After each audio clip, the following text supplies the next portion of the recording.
Hello friends, अगर आप इस चमत्कारी लिक्विड फर्टिलाइजर को एक बार आपके मीठी नीम के प्लांट को डाल देते हैं तो आपका प्लांट दुगनी तेजी से बड़ा होगा, बहुत सारी नई ब्रांचेस लाएगा और साथ ही बहुत जल्द घना भी हो जाएगा। ये कौन सा लिक्विड फर्टिलाइजर है, इसे किस तरह से प्लांट को देना है और इसे प्लांट को कब देना है, ये सब कुछ मैं आपके साथ डिस्कस करने वाली हूँ।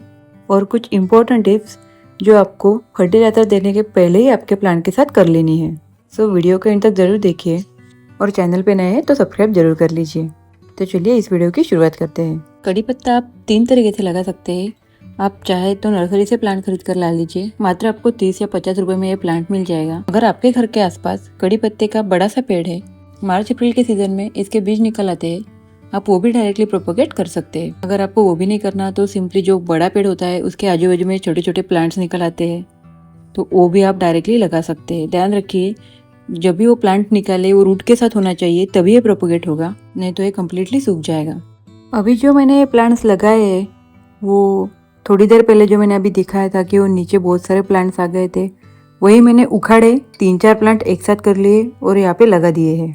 कड़ी पत्ते के लिए मिट्टी का गमला बेस्ट होता है, और जो गमले का साइज आपको लेना है वो कम से कम 12 इंच का गमला होना चाहिए, क्योंकि कड़ी पत्ते के रूट्स पूरे पॉट में फैलते हैं और अक्सर हम कड़ी पत्ते का इस्तेमाल किचन में करते हैं।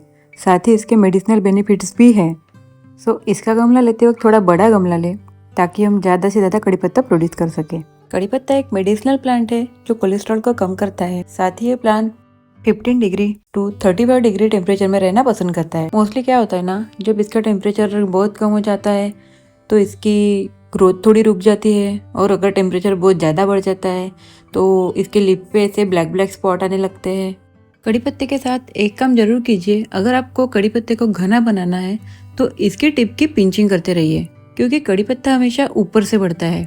ये प्लांट कभी भी नीचे से घना नहीं होगा। हर 15-20 दिन में आप अपने प्लांट की ऊपर से पिंचिंग करते रहिए ताकि वो नई ब्रांचेस प्रोड्यूस करे और आपका प्लांट घना हो।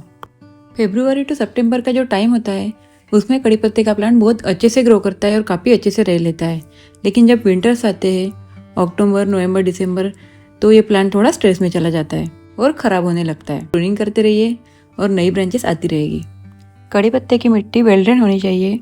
आप अगर कोई खाद का इस्तेमाल नहीं करते तो कोई प्रॉब्लम नहीं, आप सिंपली आपकी गार्डन सॉइल ले लीजिए, साथ ही थोड़ी रेत मिक्स कर लीजिए। कड़ी पत्ता एक लीफी प्लांट होने की वजह से इसे नाइट्रोजन रिच फर्टिलाइजर की ज़्यादा ज़रूरत होती है। तो आप चाहे तो चाय पत्ती का इस्तेमाल कर सकते हैं, कॉफ़ी का भी इस्तेमाल कर सकते हैं प्लांट के हिसाब से। अभी जो मेरा प्लांट देख रहे हैं, इसके लिए 1 चम्मच से ऊपर हम कॉफ़ी या फिर पत्ती कोई भी एक ही डालेंगे और 1 चम्मच से ऊपर नहीं डालेंगे। साथ ही अगर आप इसे काउडंग लिक्विड फर्टिलाइजर भी देते हैं तो भी अच्छा है। चाहे तो आप लिक्विड फर्टिलाइजर दे दीजिए, अदरवाइज ड्राई काउडंग को आप फोड़ दीजिए और उसका जो पाउडर है उसे प्लांट में डाल दीजिए। और कोई भी फर्टिलाइजर अपने प्लांट को कंटिन्यूसली ना दे, एटलीस्ट 15 दिन का गैप रख के आपको फर्टिलाइजर देने हैं। थोड़े अल्टरनेटिवली देते रहे। कभी कभी इसे ओनियन पिल फर्टिलाइजर भी दे दीजिए, क्योंकि उसमें भी भारी मात्रा में न्यूट्रिएंट्स है, जैसे कि नाइट्रोजन, फॉस्फोरस, पोटेशियम, जो लिपी प्लांट की ग्रोथ के लिए बेनिफिशियल होते हैं। अब देखते हैं इसे वाटरिंग कब करनी है। अगर आपके प्लांट की मिट्टी में ऑलरेडी मॉइस्चर है तो आप इसे पानी नहीं देंगे। अगर इसे ओवर वाटरिंग हो जाती है तो या तो इसकी पत्तियाँ पीली पड़ती है या फिर झड़ने लगती है, जिससे आपका प्लांट खराब होने लगता है। कड़ी पत्ते को आप तभी पानी देंगे जब इसकी मिट्टी सूखी हुई हो, और जब भी आप इसकी पत्तियों का इस्तेमाल कर रहे हैं तो आप नीचे वाली पत्तियां तोड़ेंगे, ऊपर वाली पत्तियां नहीं तोड़नी है, क्योंकि जो नीचे वाली पत्तियां है वो पूरी तरह से पक चुकी होती है और हार्वेस्ट करने के लिए अच्छी होती है, और जो ऊपर की पत्तियां होती है नई नई पत्तियां होने की वजह से उसमें उतना फ्लेवर भी नहीं होता और उसकी ग्रोथ भी पूरी नहीं हुई होती है। चलिए अब जानते हैं कि इसकी सनलाइट रिक्वायरमेंट क्या है। कड़ी पत्ते का प्लांट एक टिपिकल गर्मियों वाला पौधा है। अगर आपके कड़ी पत्ते का प्लांट शेड में है तो उसे ऐसी जगह रखिए जहाँ पे उसे एटलीस्ट 4-5 घंटे की धूप मिले, क्योंकि शेड में ये प्लांट कभी भी नहीं बढ़ता। उसकी ग्रोथ ना के बराबर ही होती है, तो आप उसकी जगह तुरंत चेंज कर दीजिए। अगर आपने नया प्लांट लगाया हुआ है तो 2 दिन उसे शेड में ही रहने दीजिए, उसे सेटल होने दीजिए पहले, उसके बाद में आप इसे धूप में रखेंगे। जब भी आपके कड़ी पत्ते के प्लांट की ग्रोथ रुक जाती है तो बेझिझक आपको इसकी प्रूनिंग करनी होगी। डोंट वरी, ये डेफिनेटली नई ब्रांचेस बहुत फास्ट ग्रो करता है। जब भी इसकी हम हार्ड प्रूनिंग करते हैं तो ये बहुत फास्ट ग्रो होता है। तो प्रूनिंग करते वक्त डरिए मत। अगर आपका प्लांट छोटा है तो इसकी जो टिप है आप उसकी पिंचिंग करते रहिए, साथ ही अपने प्लांट को ओवर वाटरिंग और अंडर वाटरिंग से बचाएं। तो ये कुछ महत्वपूर्ण काम है जो आपको फर्टिलाइजर को देने से पहले आपके प्लांट्स के ऊपर करने हैं। जो फर्टिलाइजर यहाँ पे हम यूज कर रहे हैं ये एक बटर मिल्क है जो आप अपने प्लांट को महीने में एटलीस्ट 2 बार देंगे। यहाँ पे मैंने खट्टी वाली बटर मिल्क ली है। मैंने यहाँ पे 2 चम्मच खट्टी वाली दही ली है और उसमें 1 गिलास पानी ऐड कर लिया है। अगर आपके पास खट्टी वाली दही नहीं है तो इसे 2-3 दिन के लिए रख दीजिए, ये ऑटोमेटिकली खट्टी आ जाएगी। बाद में आप इसका इस्तेमाल कर सकते हैं।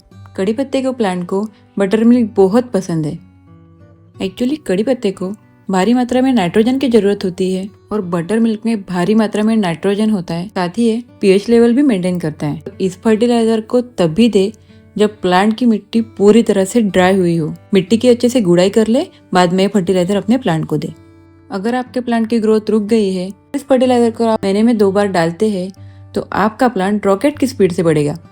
आई होप कि ये वीडियो आपके लिए इन्फॉर्मेटिव रही हो। अगर आपको कोई भी क्वेरी हो तो आप कमेंट में ज़रूर बताइए। जल्दी मिलूंगी नए वीडियो के साथ। तब तक के लिए bye bye. Subscribe for more. Thanks for watching.